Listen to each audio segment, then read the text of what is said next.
What is up, guys? Welcome back. I am coming to you guys with a WON Bass recap for the tournament, as well as kind of like a Clear Lake fishing report. Bear with me, I'm pretty tired. I just got done with day 3. Guys caught them. I didn't. Let's just put it that way. I bombed pretty much the whole tournament. And I'm going to kind of get into what I did, right? Exactly what happened. Not that many people care because I didn't win. I wasn't even up there. So clearly I was doing it wrong, I guess. But how I look at it is I learned a lot, but also I think at the same time, I don't think I was doing things that wrong. I think it's just it's kind of a persistence thing, as well as like a skill thing, an experience thing too. So I'll get to that. Clear Lake right now. Water level's holding steady at like 7.8 or something like that. Might be a little lower. But there's plenty of water up there. These fish are moving dumb shallow, and they are starting to spawn. Whopping 20 pounds on beds mostly in most areas of the lake. Or not most areas, but you know, the northern bowl. I didn't see any giants on beds or nothing, but they're starting to do that. They're starting to move up. And our water temps are reflecting, right? They are at about 56, 57 in the mornings, getting up to like anywhere between 59 and 61 in the afternoons. And guys, there is a lot of pressure out there right now. Water clarity is cleaned up significantly. People can see them. People like to fish for fish that they can see. The crappie are biting. Everything, you know, fish are getting caught everywhere, right? Now, with that being said, the bite isn't easy. Not at all. Not for keepers, at least, right? Lake conditions, I mean, that's kind of it. I mean, I'm going to cut to the WON Bass itself and the fishing, right? So practice went really freaking well, man. I was actually really confident in this tournament. Before everybody showed up, I was catching them on the good old glide bait, the flag, and I talked about it. I even posted in a lot of videos and stuff. And I figured as much as I talked about it, and how much I talked about it, I figured it would kind of blow it up in a sense of like it wouldn't be as good. And I figured it wouldn't be as good. But with that being said, they're always eating it somewhere, right? So I did look for that in practice, and I did find some fish kind of eating it. But the best thing that I found, and the thing that I tried to do the entire tournament pretty much, was the minnow bite, right? I threw a scope minnow, shook a minnow around, whatever you want to call it, the whole tournament. My first day of practice, I had like 36 pounds on it in an area of the lake, not even on one spot. I just like found a spot, caught like a 7, went to another spot, found the bait, caught a 6, found some more bait, caught another 6. I just kept hopping around in that side of the lake, targeting bait balls, and these fish were just going up in the bait balls. I mean, it was dumb easy. You didn't even have to really live scope. You just had to put it in the bait ball, shake it through, and then when it started to come out of the bait ball, they would just come up and smoke it. So I was like, that's good. This is what I'm gonna do during the tournament. Well, things changed, and I'll get to that. But the rest of practice, I ran around with the glide trying to find glide bait stuff, because I knew that I was going to be able to minnow fish pretty much probably every day for my limit, and then maybe go find some big glide bait fish. I thought it was a pretty sound tournament strategy. And what's funny is guys did that. You know what I mean? Like other guys were able to do that. I just wasn't, right? So day 1 came around. I was boat 124, so it's kind of way back there. I got to my area, and I was actually able to get on one of my bait school areas. And from sunup till 10 o'clock, I fished through there, and I did not catch a fish scoping. I was like, oh crap. Like I can't get these fish to eat it. They would chase it. They'd come up and actually bite the tail. Super frustrating, right? So I ran around quite a bit day 1. Ended up trying to do the glide bait thing, and it didn't work. I threw the flag a lot, you know, trying to get them to come out of bushes or whatever. And I was pretty spun out on day 1. Come about 1 o'clock, So I knew it was going to be a bite window thing because at 1 o'clock in practice, I would just start messing them up on the minnow. So I went back to my minnow areas, and my co-angler caught a 6-pounder and I caught a 5-pounder, and that was it. That was what we weighed in that day. So that was frustrating. For guys wondering what minnow I'm throwing, even though minnowing suffice to 2 fish, I was throwing this little, it's a evergreen, it's called like a Fact minnow. It's kind of a nice little silver side look to it. And I was also, this is a 16th ounce head, but actually, so this is kind of where I came to the conclusion of a little bit maybe. I was throwing an 8th ounce head on that day, right?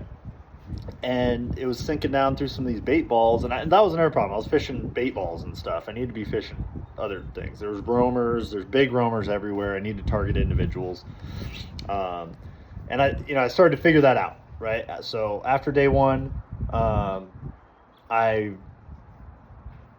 kind of went home, thought about it, and I'm like, okay, they're eating the minnow. They're eating the minnow for a lot of guys, local guys that are whacking them. I mean, Pearl had 36 pounds day 1.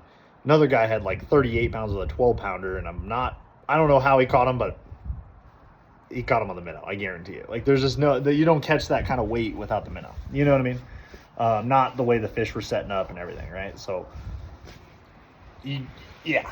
So I remained hard-headed this tournament. I was like, I'm going to learn how to catch these damn fish on docks, scoping. I'm gonna do it. Like, it's the winning pattern. I just need to learn how to do it. And day 2 came around. I'm like, I'm gonna whack a big bag. I'm gonna freaking do it. I was confident just going into it. I mean, 2 fish one day. Oh darn! I didn't let it spin me out. You know what I mean? And yeah, I could have went and bed fished and done all that stuff to fill my limit. I'd rather weigh in 2 or 3 fish, but one of them be a 9-pounder. You know what I mean? I just didn't think I was going to find a 9-10-pounder on a bed. I had more confidence I was going to get it on a minnow or a glide, right? So day 2, I ran around a little bit, went mid-lake a little bit and fished around, threw a minnow to start.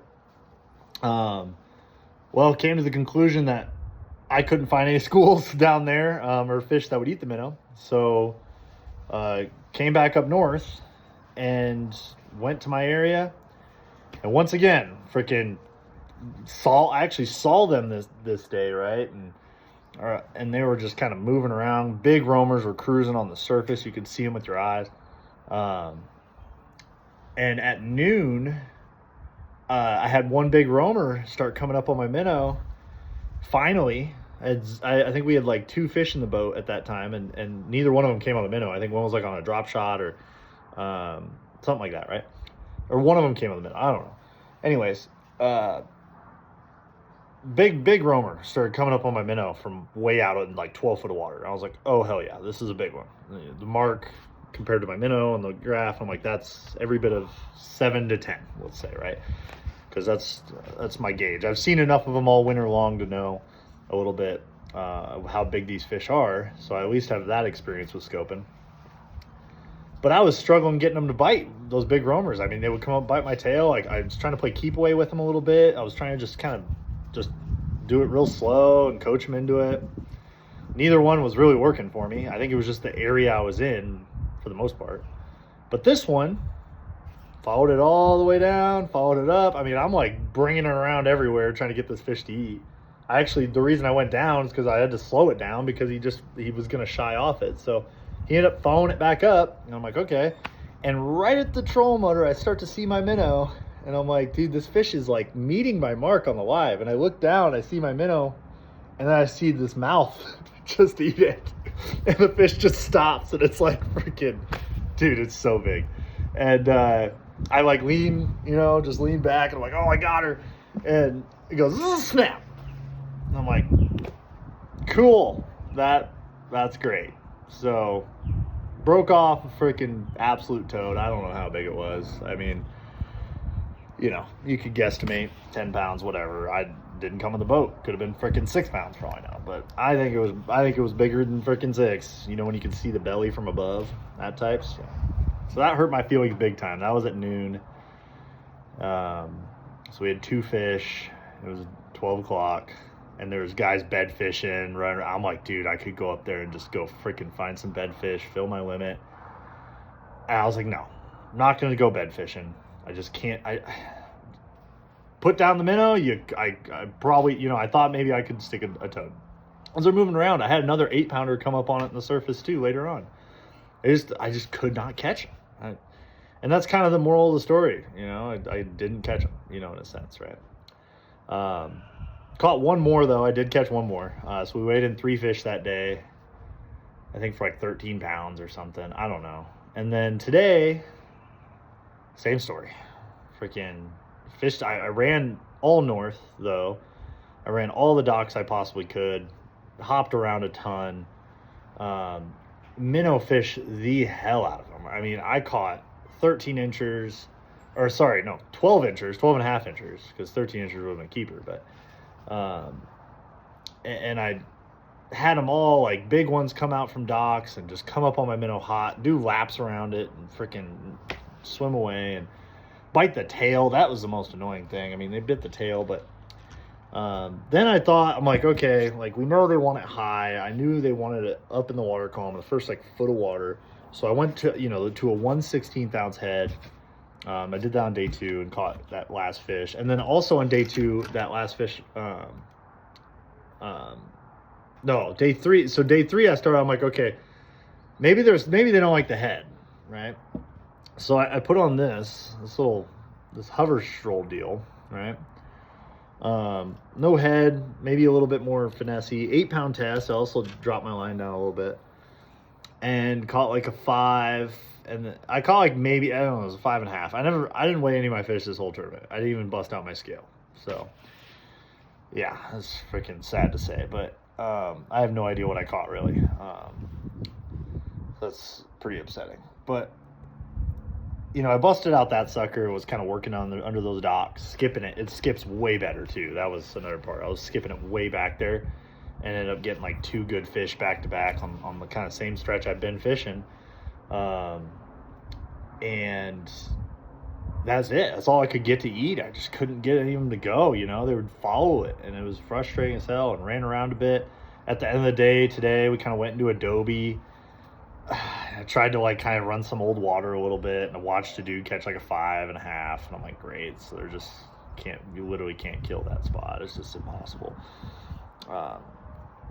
Yeah. So, moral of the story, very frustrating tournament. Guys caught them. They fished like tournament fishermen, where if you got multiple patterns kind of going, you run it all, you catch your fish. For me, I didn't have multiple patterns going. I just had the minnow, and my glide thing died. I mean, after day 1 of running all my glide stuff and seeing how they were moving on it, I was like, dude, I'm not getting any glide fish this tournament. And like, also there's 186 boats running glides. I mean, everybody was kind of freaking chucking it around, man. And I'm like, oh my gosh, like, yeah, it's like, I'm not going to catch these fish behind all these guys. So, I mean, it was definitely a bite window thing, but yeah, and I was kind of spun out a little bit, but I did, like I said, I stuck to my guns. I learned how to catch fish a little bit, at least, during this time of year on the minnow, which previous years I would never do the minnow. I would only like either finesse fish or I'd throw a glide and find my glide fish. So I learned a lot on how to get the big ones, because I did get big bites in practice, as well as I had one big bite in the tournament and I lost it, right? So I did learn a lot. And this time of year is a very, very, very, very frustrating time of year for a lot of guys. I mean, guys weren't even really catching limits. I mean, there's 12.5 inchers everywhere on a jerkbait. If you want to catch a million fish right now, throw a rip bait, and you might catch a big one too. It's possible. It's just not a crazy good pattern. A-Rig got a few guys some fish. Even got me a couple like 5-pounders in practice, just running around. Didn't throw it at all in the tournament. That's kind of where stubbornness a little bit comes in. And yeah, I mean, My co-anglers were great. You know, they fished hard. Actually, I was pretty impressed that my day one co-angler caught like a 620 just blind casting the minnow, dude. It was kind of cool, just shaking around a bait ball. And it was just cool to see. And then, you know, this tournament is not easy. I learned to like kind of how difficult it can be when you don't have enough water, if that makes any sense. I should have just ran more water or in practice for the minnow and located more fish. And I'm very, very glad I did not bed fish. That's like kind of a moral principle thing, and I was kind of battling that the whole time. So that's where I was a little stressed out this entire tournament, because I want to do well, because I have the label of like guide over my head. And I'm, you know, I feel like a shitty guide just because I didn't weigh in a 5 fish limit this tournament. But at the same time, guiding and tournament fishing are not the same. So I can't judge my guiding based on how I performed in a tournament. It's completely different. And bed fishing, it hurts our lake. And I told myself before this tournament, I was like, I'll do it if it's not a bedfish deal. And it was kind of shaping up like it might be, but it might not. It was on the fence. And it wasn't a complete bedfish deal. Like, the guys who bedfish did not win it. But they did okay. And some of them did well, right? So it didn't hurt the lake as bad as it did last year. Let's just put it that way. And like I said, I don't do that. So, all right, guys, that's enough rambling on. That's my synopsis of the WON Bass. Might do it again next year, might not. Oh, side note, but on the same topic, if you guys haven't fished the WON Bass before, it is actually the best run tournament there is, in my opinion. Billy, he does a fantastic job of running this tournament, from all the way from just like the communication aspect of knowing like what boat number you are and just like what's going on with like the co-angler and everything, all the way to like the weigh-in process, to the media exposure and just everything. Like, it's the best run tournament there is out here that we have. So, and it has great opportunities to be on the West Coast, or to be going back to the East for like the Bassmasters stuff. So that's amazing. So if you're a co-angler or pro looking to fish these tournaments, I highly recommend it. It is very competitive.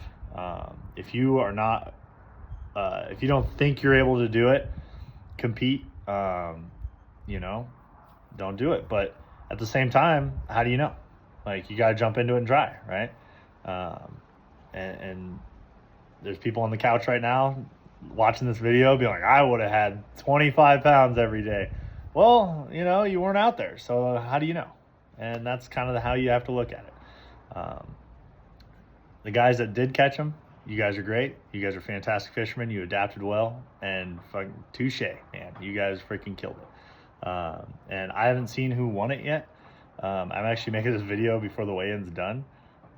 So we'll see. But I think Pearl, I have a feeling it's going to be Pearl. But no, not to say Nathan ain't got a shot. I think Nathan's freaking, he's around something crazy. But yeah, I have a feeling it's Pearl. He's just he's a robot. I don't know how he does it, but he's just insane. So, all right, guys. Well, I'll catch you guys on the next one. See ya.